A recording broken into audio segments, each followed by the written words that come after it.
যে কেন জনগণ 90% থাকতো আপনারা আন্দোলন করে সফল হচ্ছেন না। এর একমাত্র কারণ যে এই সরকার একটা ফ্যাসিস্ট, এই সরকার বাকশালী স্বৈরাচার, এবং এই সরকার এমন একটি জালিম সরকার যে সরকার এত অন্যায় করে, এত অবিচার করে, এত নির্যাতন করে। আপনার বাহিরেও যদি কেউ থাকে তারও নির্যাতনের শিকার হতে হয়। তিনি বাড়িতে থাকতে পারে না, ঘরে থাকতে পারে না, তার শান্তি নাই, ব্যবসা বাণিজ্য দখল করে। এই জন্য কিন্তু আন্দোলনে অনেকে ভয় পায় এবং গ্রেপ্তারের পর আপনারা দেখেছেন রিমান্ড। সেই জন্য আজকে সেই যে নির্যাতনগুলো অভ্যস্ত হয়ে গেছে, তাই তাদের দলের প্রতিও সেই নির্যাতন কোনো রকম তারা সেখান থেকে তাদেরকে রেহাই দিচ্ছে না। এবং সেইটা কিন্তু বাংলাদেশে এই অরাজকতা এবং সহিংসতা এই সরকার এখন নিজেরাই ছড়িয়ে দিয়েছে।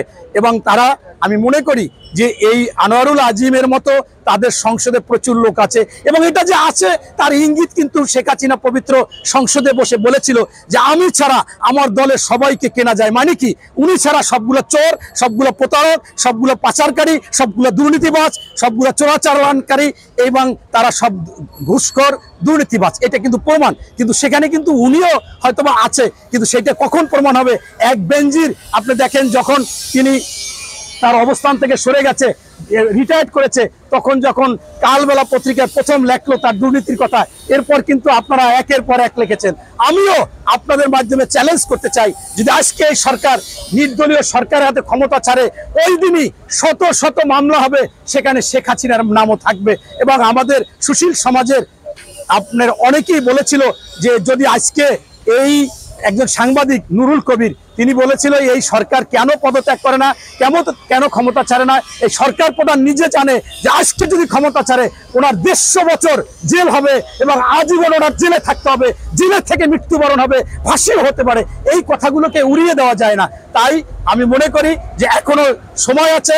আমার নেত্রী বেগম খালেদা জিয়া বাংলাদেশের ক্লিন ইমেজের লোক, পরিচ্ছন্ন, তাকে একটা তকমা দিয়ে তাকে আটকিয়ে রেখেছে। তার কাছে গিয়ে সমঝোতা করে তাকে মুক্তি দিয়ে এই বাংলাদেশে জনগণের সরকার যদি করে, তাহলে উনি রক্ষা পেতে পারে। ধন্যবাদ।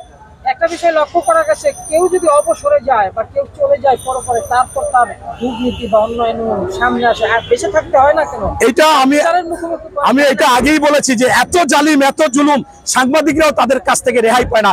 সাংবাদিকদের বিভিন্ন আইনের মারিফ আছে, তাদের গ্রেপ্তার করা হয়, তাদের উপর নির্যাতন করা হয়, যার কারণে সাংবাদিকরা বলতে পারে না।